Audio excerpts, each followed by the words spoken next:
For 2 decades, Gunsmoke reigned as one of the most influential westerns in television history, shaping generations of viewers with its rugged storytelling and unforgettable portrayals of life on the frontier. As time has passed, many of the actors who helped turn Dodge City into a cultural landmark are no longer with us. Their contributions, from iconic leading roles to powerful supporting performances, continue to echo through every rerun and every fan who still cherishes the series. This tribute looks back at their legacy, honoring the stars whose talent, dedication, and charisma helped forge the enduring legend of Gunsmoke. James Arness was born on May 26, 1923, and took on the role of Marshal Matt Dillon in 1955 at age 32, stepping into a character that would become the very embodiment of frontier justice, stoic towering and unwaveringly moral, yet quietly human in his rare moments of vulnerability. Dillon's presence dominated Dodge City, a figure of authority who could quell violence with a steely gaze and measured words, leaving audiences in awe of his sense of duty and incorruptible ethics.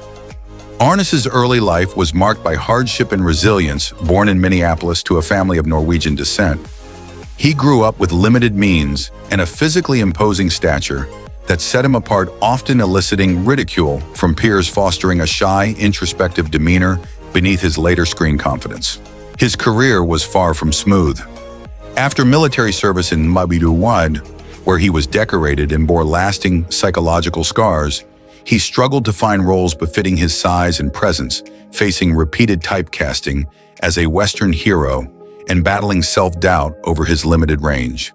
Behind the camera, his life was shadowed by personal tragedy. His first marriage to Virginia Chapman ended in divorce, and the devastating loss of his daughter Jenny to a drug overdose in 1975 left emotional wounds that never fully healed. Industry insiders whispered of tense clashes with co-star Milburn, fueled by Arness's perfectionism and insistence on maintaining a heroic persona, though these conflicts eventually cooled. Health and stamina were constant concerns. He successfully negotiated lighter shooting schedules to avoid burnout, a rare assertion of leverage for an actor in the rigid studio system of the 1950s and 1960s. At his death on June 3, 2011 in Brentwood, Los Angeles, age 88 from natural causes, Arness left behind an estate valued at $8 million, accumulated from decades on Gunsmoke television movies and strategic property investments, a tangible testament to a life of extraordinary professional achievement, shadowed by personal grief and hidden inner battles. Milburn was born on July 5, 1904, and stepped into the role of Dr. Galen Doc Adams in 1955 at age 51, immediately establishing the gruff yet profoundly compassionate physician whose sharp wit, moral steadiness, and occasional sardonic humor anchored the turbulent town of Dodge City. Doc Adams served as the ethical center of the series, a man whose humanism and intelligence tempered the rough lawlessness surrounding him, creating a character that audiences trusted and admired as much for wisdom as for humor.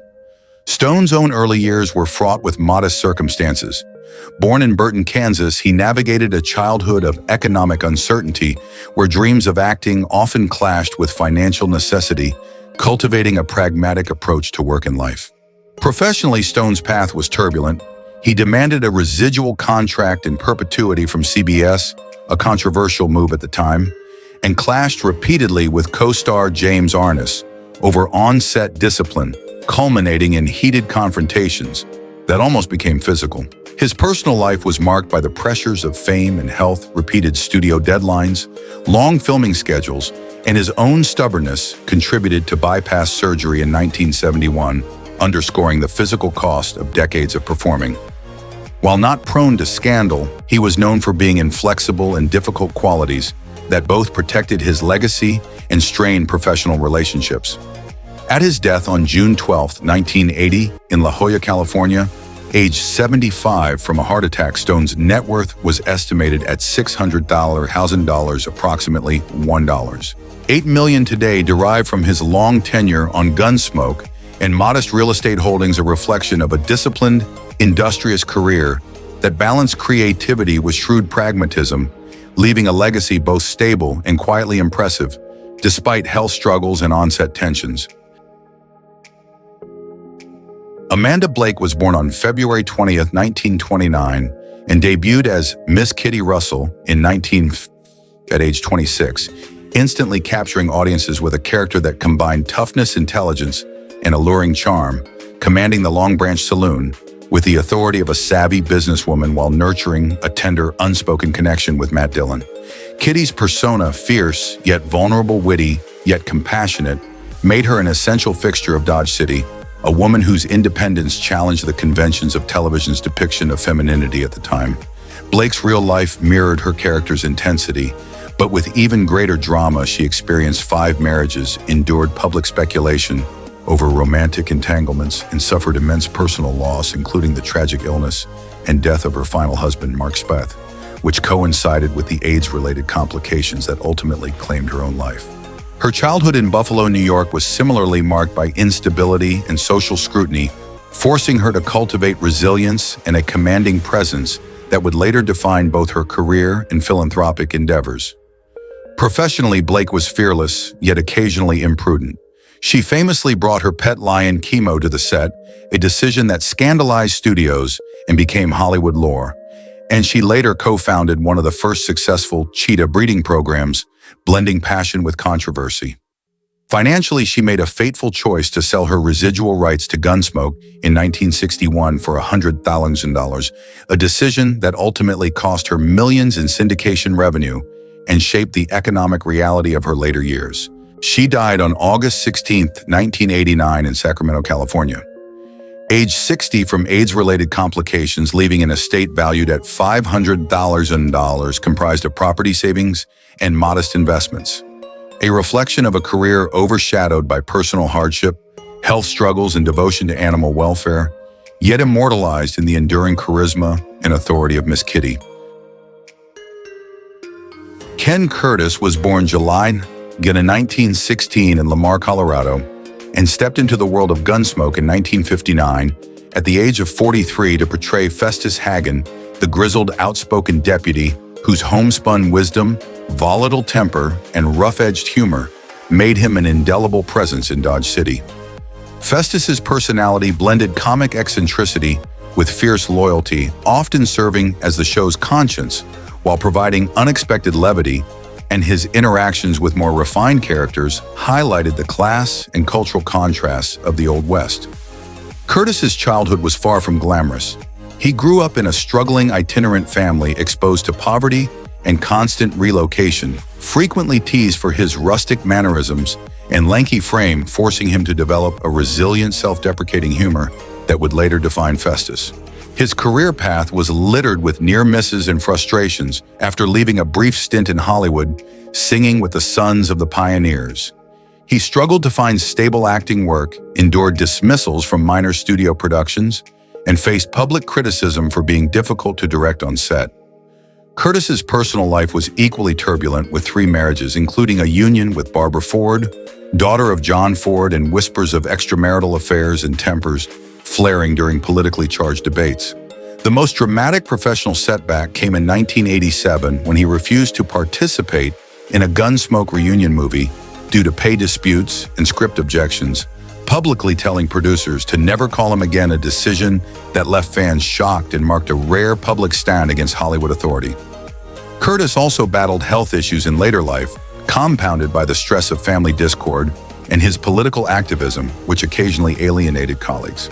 Ken Curtis died on April 28, 1991, at the age of 74, from a heart attack in his sleep, leaving an estate estimated at $4.5 million, encompassing earnings from acting, his musical career with the Sons of the Pioneers, and shrewd investments, cementing his legacy as a quintessential Western character actor whose off-screen life rivaled the drama and intensity of his on-screen persona. Dennis Weaver was born June 4, 1924 in Joplin, Missouri, and assumed the role of Chester Good in Gunsmoke in 1955 at age 31, portraying the limping, devoted deputy whose gentle, folksy charm and unwavering fidelity to Marshal Dillon endeared him to audiences and made him a cornerstone of the series' emotional appeal. Chester's personality, a blend of humility, resourcefulness, and moral steadfastness, offered a human counterpoint to the violence and corruption surrounding Dodge City, making him simultaneously comic and sympathetic and establishing a standard for sidekick characters in television westerns. Weaver's early life was marked by instability and familial hardship. Born to a father struggling with alcoholism and a mother who worked tirelessly to make ends meet, he experienced repeated ridicule at school and learned to mask insecurities behind charm and wit, cultivating an early resilience that would fuel his ambition. Professionally, Weaver's trajectory was complex. After 9 seasons on Gunsmoke, he quit fearing typecasting, a move that drew criticism from producers and rumors of behind-the-scenes tension. Later, he carved out a successful career with McLeod and Spielberg's Duel, yet also faced occasional casting disappointments and long periods of financial uncertainty between projects.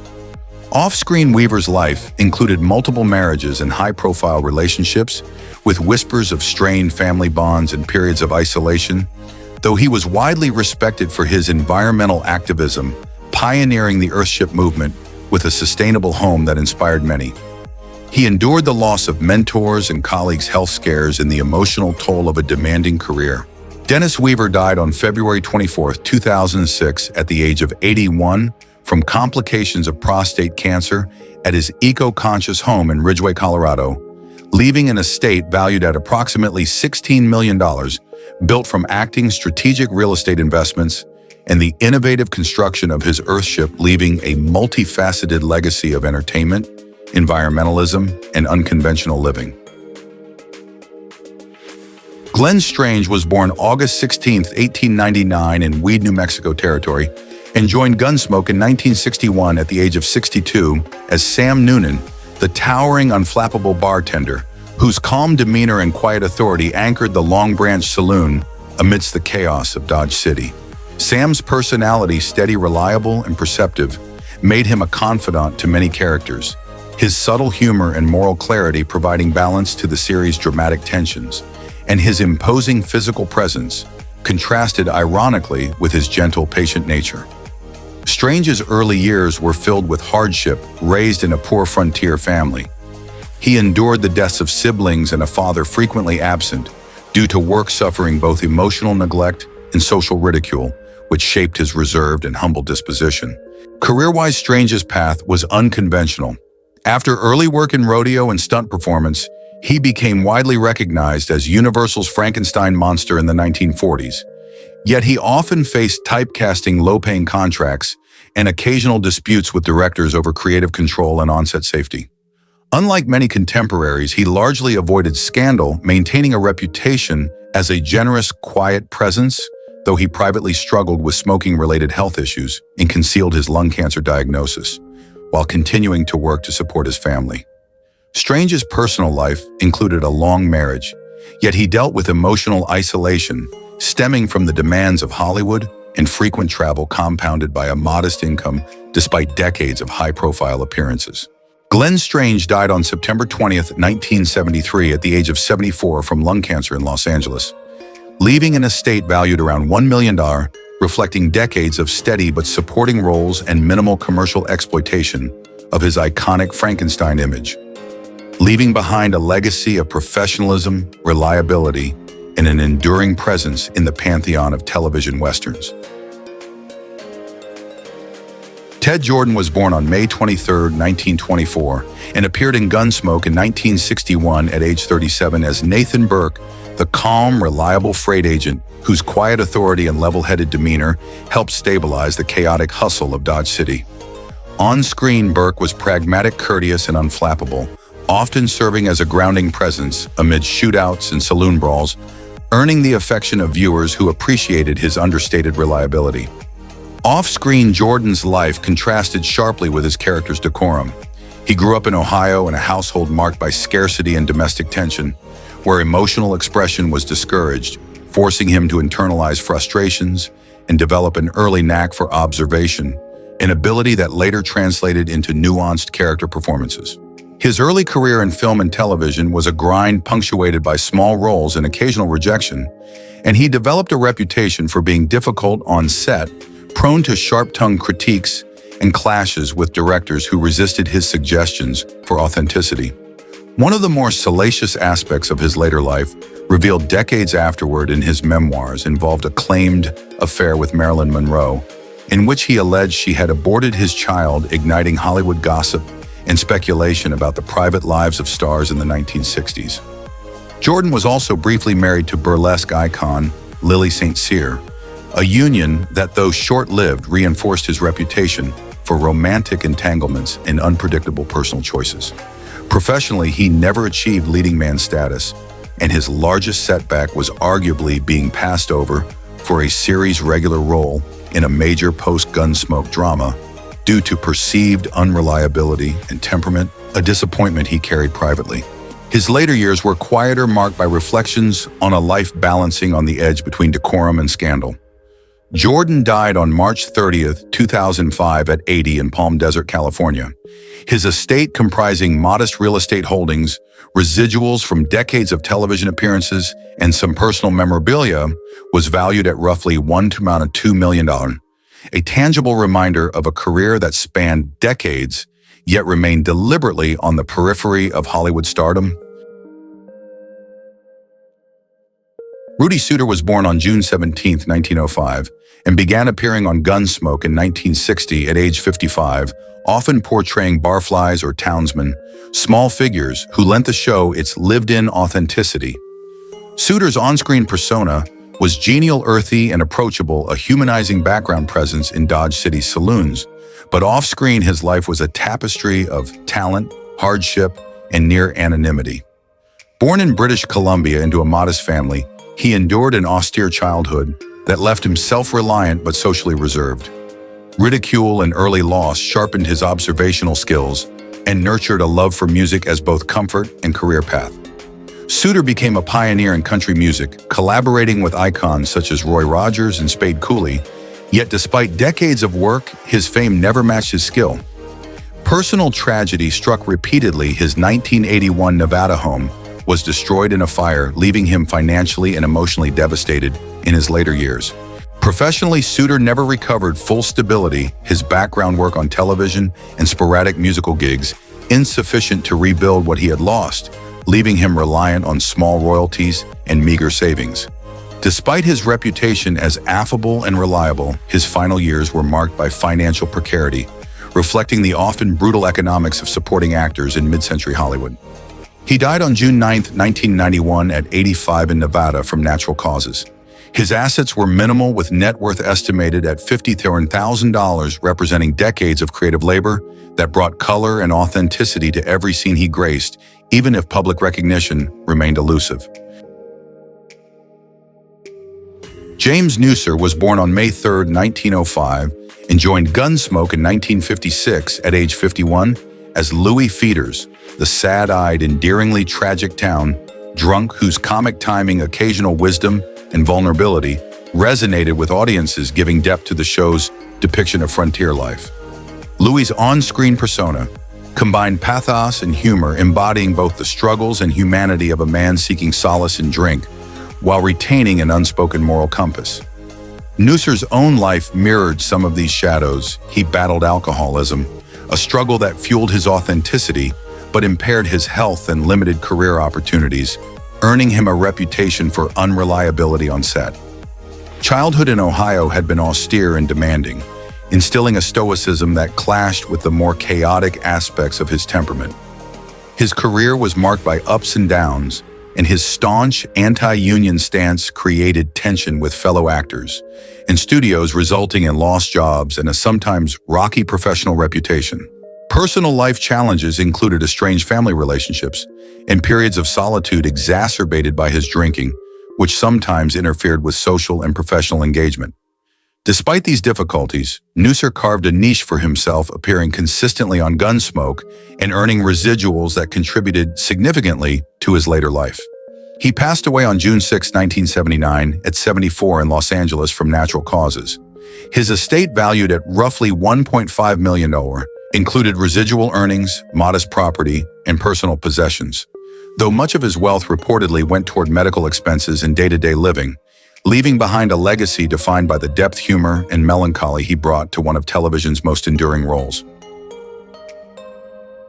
Bert Bert Rumsey was born on October 15, 1892, and appeared as the bartender Sam in 1955 at age 63, introducing Dodge City audiences to a character who, though quiet and unassuming, carried an aura of intimate knowledge about the town's secrets, serving as the subtle backbone of the saloon's social network. On screen, his Sam was genial, dependable, and patient, a listener to the confessions of gunslingers and townsfolk alike, quietly influencing the flow of each episode without ever stepping into overt drama, yet leaving an indelible impression on viewers who sensed his understated wisdom. Rumsey's childhood in Illinois was marked by hardship. His father died when he was very young, and his mother struggled to support the family during financial instability, forcing him to leave school early and take menial jobs to survive. He endured relentless teasing for his slight frame and reserved demeanor, learning to mask his insecurities behind a polite smile, a trait that would become his signature in Hollywood. His career, while steady, was not glamorous. He moved from small theater roles to supporting parts in silent films and early talkies, often overlooked for leading roles due to his age and reserved nature. Rumsey was notoriously private, shunning the Hollywood social scene, yet rumors of gambling debts in the 1940s hinted at personal turmoil beneath his calm exterior. His personal life was equally discreet. He married late and kept his family largely out of the public eye, avoiding scandals that might tarnish his modest reputation. He faced quiet struggles with health and the loneliness that often accompanies aging actors in the industry. Rumsey died on July 6, 1968, at age 75 from natural causes. His estate, comprising a small home in Illinois, modest savings, and a few film residuals, was valued at approximately $100,000, leaving a modest yet respectable legacy as a steadfast character actor who quietly shaped the texture of early Gunsmoke. McHugh was born on October 4, 1895, and took on the role of the Townsman Joe in 1958 at age 63, appearing as one of Dodge City's background figures, his rugged presence reinforcing the authenticity of the Western frontier environment. On-screen, Joe was the embodiment of the stoic, sometimes grizzled townsman, quiet, observant, and weathered by life, which added depth to the bustling saloons and streets of Gunsmoke, though McHugh himself remained largely unseen by the spotlight. His early life was fraught with instability. Raised in a modest household with several siblings, he witnessed his father struggle with alcoholism while his mother worked tirelessly, leaving him to fend for himself at an early age. School days were a mix of neglect and ridicule, and he learned to conceal his emotions behind a gruff exterior, a skill that served him well in portraying background Western characters. His career was steady but unremarkable, filled with minor roles in Westerns, often as an extra or unnamed townsman. And he earned a reputation off-screen for his cantankerous behavior, frequently clashing with directors over authenticity, particularly insisting on real whiskey in saloon scenes. McHugh's most serious professional disappointment came when he was passed over for a more substantial recurring role, a blow that left him bitter and disillusioned about his place in Hollywood. His personal life mirrored his professional challenges. He had brief unstable marriages, strained family relations, and a tendency toward isolation, though he avoided major scandals. He also endured health problems and the gradual physical toll of decades of work on location and on set. McHugh died on April 10, 1966, at age 70 from natural causes. His estate was minimal, valued at around $50,000, reflecting a life of steady work in the background, leaving a legacy as a familiar, if largely anonymous, fixture of the Gunsmoke world. Clem Fuller was born on July 6, 1908, and appeared as Clem in 1957 at age 49, a recurring townsman whose stoic and silent presence contributed to the gritty realism of Dodge City's frontier life. On screen, Clem functioned almost as a silent observer, a grounding presence that added texture to the fast-moving plots, with audiences appreciating the subtle consistency he brought to the backdrop of saloons and dusty streets. Fuller's early life was challenging. Growing up during the Great Depression in a working-class family, he witnessed his parents' constant struggle to keep food on the table, while schoolmates mocked his quiet demeanor and inventive, mischievous streaks. These experiences fostered a mix of resilience and a penchant for pranks that would later make him notorious on set. His career largely spent in bit parts and as an extra was peppered with tension. He was known among colleagues for practical jokes that sometimes bordered on dangerous, including an infamous incident swapping prop guns for real ones during rehearsal, nearly leading to his firing. He also had a reputation for heavy drinking, often working under the influence, which caused friction with directors and co-stars. Fuller's most serious professional failure involved a prolonged dispute with producers over on-set safety and conduct, which stalled his appearances and limited his career advancement. Off-screen, his personal life was unstable. He never married and was known for fleeting, turbulent relationships, compounded by a deep sense of isolation and the emotional toll of being perennially in the shadows of fame. He also suffered from declining health in later years and the ongoing frustration of never achieving prominence despite decades in the industry. Fuller died on May 24, 1961 at age 52 from undisclosed causes. His estate, which included a small home, meager savings, and minor residuals from his Gunsmoke work, was valued at around $75,000, leaving behind a legacy as a quietly impactful yet notoriously mischievous contributor to one of television's most iconic Western series.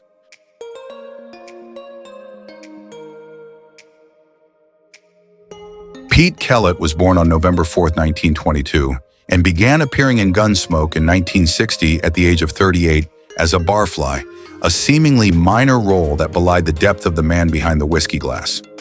On-screen, Kellett embodied the carefree, convivial energy of Dodge City saloons, a presence that lent authenticity and subtle comic relief to tense episodes, allowing viewers to feel the pulse of a living, breathing Western town.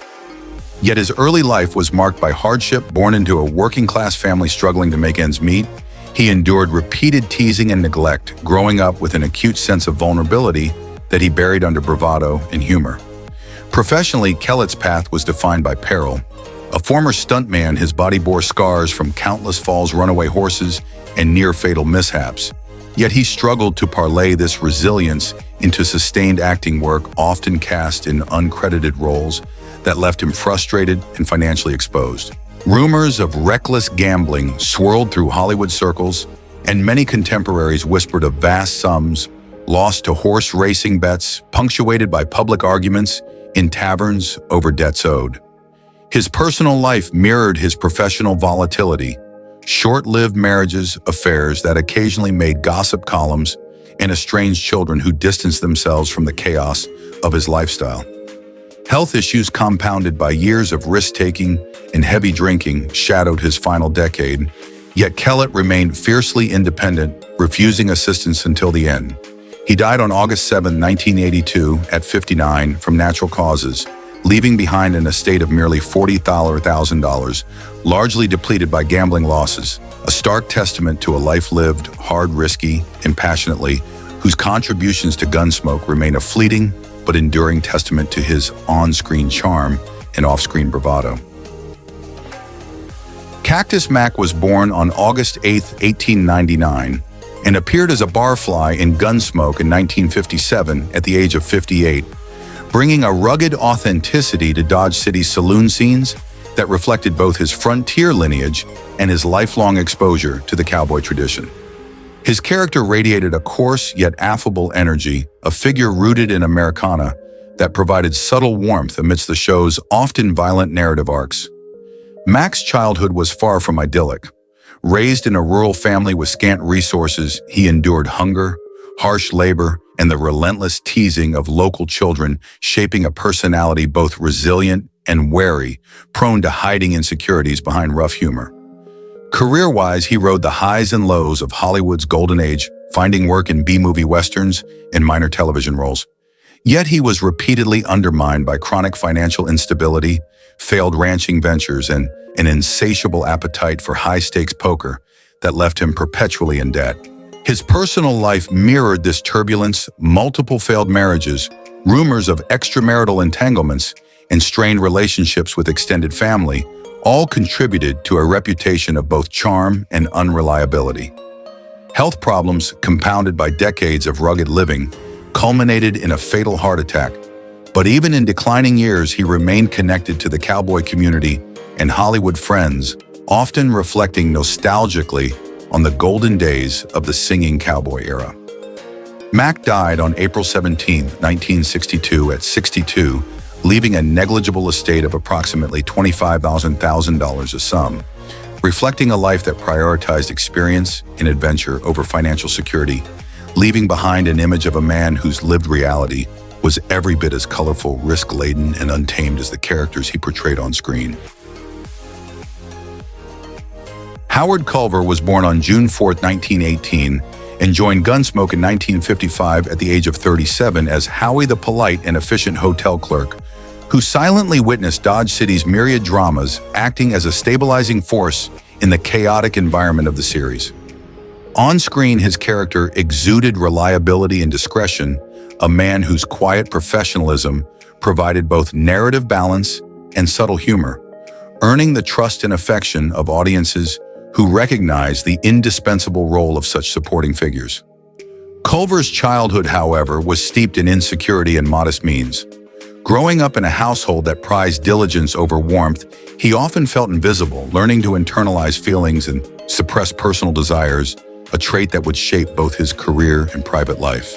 Professionally, Culver was a radio veteran and voice actor, whose transition to television was fraught with challenges. After the initial success of Gunsmoke, he struggled to find work of similar stature, battling typecasting and occasional resentment toward the limited scope of roles offered to him, leaving him quietly bitter, though never publicly confrontational. Unlike some contemporaries, his personal life remained relatively scandal-free, yet whispers circulated about his occasionally prickly demeanor on set and his tendency to distance himself from colleagues he felt encroached on his professional authority. Financially, he managed to maintain stability, though modestly. Decades of work in radio and television culminated in an estate valued at $150 million at his death, reflecting careful management rather than flamboyant accumulation. Culver died on August 4, 1984, at 66 from heart failure, leaving a legacy defined by dependable craft, understated influence, and the kind of behind-the-scenes professionalism that anchors the success of iconic series like Gunsmoke. A reminder of the invisible but essential contributions of supporting actors to television history. Thank you for watching as we reflected on the lives and legacies of the actors from Gunsmoke who are no longer with us. Their humor, charm, and unforgettable performances brought joy to millions and helped shape the show into a classic. While their journeys ended far too soon, their impact lives on through every scene, every laugh, and every memory they've left behind. As we honor their lives, we're reminded of how deeply television can touch our hearts. Join us next time as we look back at more stars who left us too soon, but whose stories continue to shine.